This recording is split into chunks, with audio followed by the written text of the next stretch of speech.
Es un tipo que ha llamado al Papa de Roma representante del maligno en la tierra. El Papa, sí, lo voy a decir de frente, es el representante del maligno en la tierra. Que habló del presidente de Colombia como un terrorista asesino. Asesino, terrorista, ¿no? Y que ahora viene a España y en su primera visita, es la primera vez que viene aquí como presidente de Argentina, en lugar de reunirse con el presidente de nuestro país, en lugar de reunirse con el jefe del Estado, con el rey Felipe VI, lo que hace es ir directamente a un mitin, bueno, a presentar su libro, por supuesto, a ver si tiene suerte y viendo unos cuantos ejemplares, y después, pagado con dinero del Estado argentino, por supuesto, que está en contra de los impuestos. Para mí los impuestos son un robo. Y después ir a este mitin de la internacional ultraderechista que ha montado Vox en Madrid. Y ahí hacer una cosa que es completamente inédita y que no se había hecho nunca por parte de ningún dirigente, de ningún presidente, que es ir a un país e insultar a la mujer del presidente de ese país. Cuando tenga a la mujer corrupta, digamos, ensucia y se tome 5 días para pensarlo. Es una cosa completamente inédita.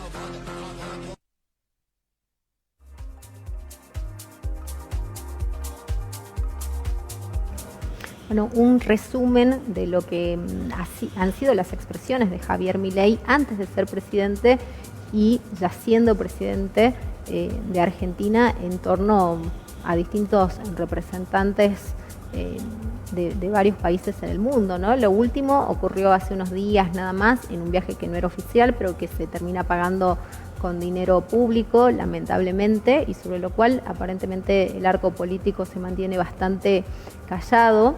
Y con un conflicto que se abre con España, más allá de que el presidente español, Pedro Sánchez, menciona y dice, ¿no?, con muchísima cautela que él no mezcla al pueblo argentino en esta circunstancia, pero sin embargo ha tenido sus repercusiones en lo que es la geopolítica de alguna forma, ¿no? Está Daniel Escotorín para ayudarnos a analizar todo esto. Y bueno, efectivamente, ¿qué daño nos puede generar, nos puede seguir generando, ¿no?, todo este abordaje mal llevado hacia la política internacional? ¿Cómo estás, Daniel? ¿Qué tal? ¿Qué tal, Mabel? ¿Cómo estás? Muy buenas tardes. Bueno, ¿salís de tu asombro o ya estás curado? ¿O cómo ves el panorama? Porque todos los días es algo más. Alguien me decía, bueno, esto es real, pero más allá de eso también es una forma de distraer, ¿no?, en base a todo el saqueo, todo lo que se está haciendo en nuestro país, la cantidad de bajas de trabajadores que hay. Tenemos el dato, bueno, de la enorme cantidad de cuentas sueldos que se han cerrado y eso implica despidos, eso implica que hay familias que han quedado quizás sin esa principal fuente de ingreso y que va a ser muy difícil para muchos recomponerse, reinsertarse laboralmente en este contexto, ¿no? A ver, esto es una caja de sorpresa permanente, ¿no? Veníamos de este conflicto con España, suscitado gratuitamente por este personaje que tiene una alta incontinencia verbal y, hablando de incontinencia verbal, hoy tenemos que aguantarlo cantando. Sí. Digo, ¿no? Pero mientras tanto tenemos un conflicto muy grave en Misiones, la policía cuartelada, un paro docente que lleva semanas. Tenemos las inundaciones en Entre Ríos, gravísimo, unas inundaciones históricas donde el gobierno nacional se desentendió absolutamente. Pero quiero ir a esto. Este conflicto diplomático con España tiene dos características. Por un lado, el estilo, este modo agresivo, violento, prácticamente que prescinde de cualquier perfil diplomático, pero por otro lado no va desprendido de las intenciones y de la política del gobierno en general, que es a nivel internacional el alineamiento a ciegas con Estados Unidos, también con Israel, y allí también hubo toda una serie de conflictos diplomáticos, políticos y también económicos, como el caso con China. Y ahí aparece también la desprolijidad del gobierno. En el caso de China, por un lado, el ministro de Economía, Caputo, que necesitaba revalidar este préstamo swap que tenía con China, y por otro lado, la canciller Diana Mondino, haciendo una serie de expresiones pero totalmente desubicadas en relación a la cultura china, a las características, a los rasgos particulares de los chinos. Bueno, digo, me parece que ese entrecruzamiento, si bien parece ser más bien una cuestión de torpeza de esta gente, tiene que ver con un lineamiento político, con un lineamiento ideológico, y cuando digo de lo ideológico estoy hablando también que en el caso de España no es solamente el conflicto de Milei con el presidente de España, con Pedro Sánchez. Allí también está involucrada toda una serie de elementos que están relacionados con la posibilidad de acuerdos comerciales. Esta reunión que tuvo Milei con algunos empresarios fue con empresarios de segunda línea, salvo con el gerente del Banco Santander. Luego todas las otras empresas mandaron una segunda línea a reunirse con el presidente de Argentina. ¿Sí? Sí. No con el ministro de Economía, no con la canciller, con el presidente. Y muchos empresarios ya repudiaron estas expresiones. Y entendiendo, claro, eso se dio en ese contexto, y luego los propios empresarios españoles dijeron, bueno, atentos a esto, no tanto por una cuestión de, vamos a decir, de nacionalismo o de solidaridad con el presidente español, que puede existir eso, sino también que comienzan a tomar nota y son precavidos en relación a si ese estilo y si esta política, porque la cuestión de fondo aquí es la política, si esta política, este proyecto económico del gobierno nacional no tendrá en el corto o mediano plazo un límite, un techo que además hoy por hoy está en aguas de borraja en función de la discusión del proyecto de ley de bases en el Congreso. Eso es también lo que está sujetando cualquier otra intencionalidad, cualquier propósito que puedan tener de una u otra parte en función de inversiones hacia adelante. No hay por ahora ley de bases, ¿sí? No hay pacto de mayo. Entonces, este estilo del gobierno, que lo sufren legisladores, oposición amigable, aliados, oposición en general, gobernadores. Este estilo violento, agresivo, le fue marcando al gobierno también algunas limitaciones en su intención de avanzar. Hasta ahora el gobierno lo único que tiene a mano para poder solventar, sustentar su proyecto de gobierno es el DNU, el Decreto de Urgencia 7023, que a su vez también ya fue rechazado por el Congreso de la Nación. Entonces, hay un contexto donde, más allá de la vocinglería del gobierno, de su prepotencia, en realidad está medio atado con alfileres todo esto, ¿no? Tenemos a fines de mayo, bueno, un pacto de mayo, insisto, que no se va a firmar. Que no se va a hacer, pero él va a Córdoba supuestamente. Va a ser un acto, bueno, digamos, con la intención... Lo están esperando, ¿no? Y hay gente que lo está esperando, no muy gratamente, preparando, digamos, un recibimiento que quizás no le va a gustar.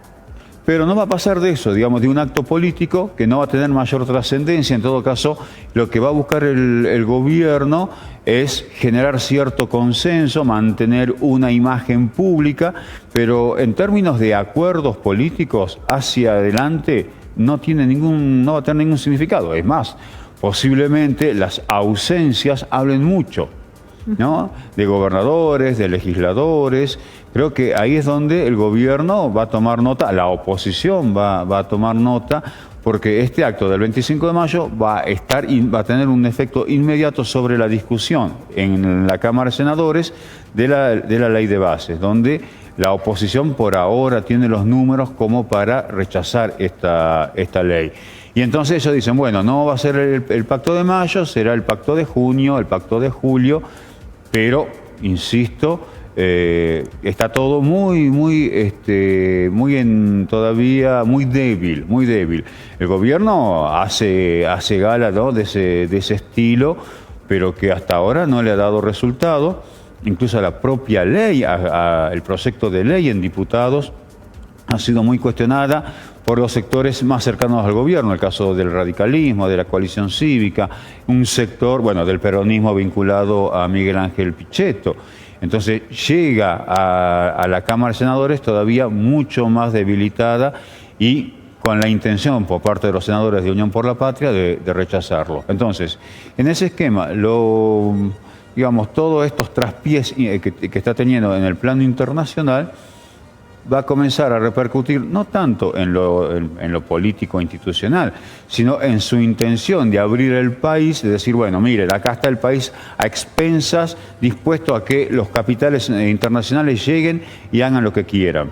Entonces los capitales, aún con ese atractivo, dicen, che, bueno, pero hasta ahora no hay nada concreto. Claro, las reglas no son claras y Milei no se caracteriza porque se pueda confiar en él o en lo que dice, ¿no? Porque un día dice una cosa, puede desdecirse, digamos, lo hizo bastante en campaña, por eso había mucha gente que pensaba que el ajuste lo iba a sufrir la casta política, y no en realidad el pueblo trabajador, y ha sido completamente distinto, ¿no? Mira, bueno, hablando de casta, uno de los artículos le garantiza a los capitales, inversores, 30 años, ¿sí?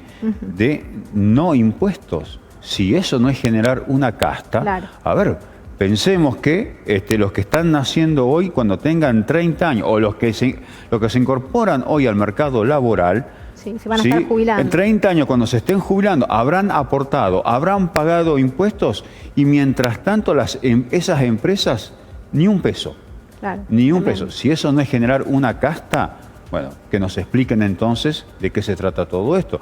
Pero es terrible pensar que le van a garantizar durante 3 décadas a las empresas toda la libertad, el libre albedrío para poder llegar, invertir, no pagar impuestos, poder disponer incluso de todo lo que tiene que ver con la flexibilización laboral, e incluso después llevarse la plata sin ningún tipo de control fiscal.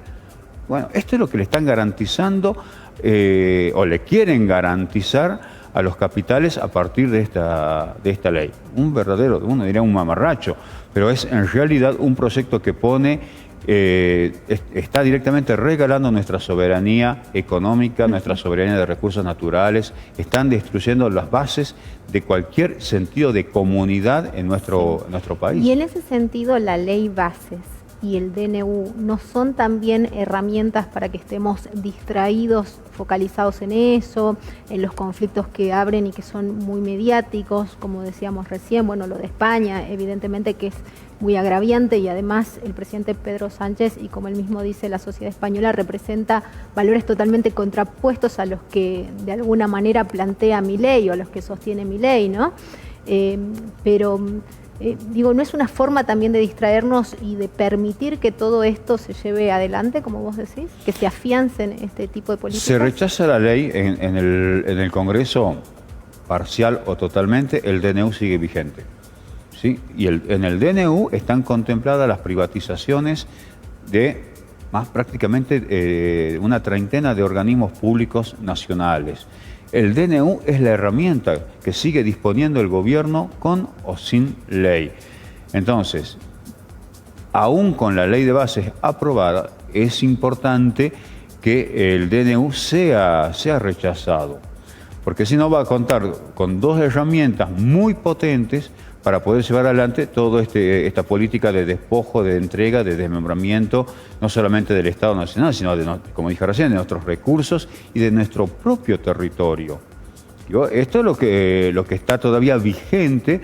Nosotros venimos llevando adelante una campaña de recolección de firmas, de 1 millón de firmas en todo el país para voltear el DNU. Así también hemos presentado una denuncia penal contra los diputados que aprobaron la ley de base, y también está el pedido de juicio político contra el presidente, porque bueno, justamente el decreto de necesidad y urgencia no tiene nada de necesidad, mucho menos de urgencia, pasa por encima de los postulados constitucionales, pisotea la República y por supuesto genera todo un andamiaje inconstitucional autoritario que pone en riesgo absolutamente todos los elementos que se han ido construyendo lentamente en estos 40 años de democracia. Muchísimas gracias, Daniel. Gracias a vos. Gracias por compartir este análisis y esta tarde con nosotros.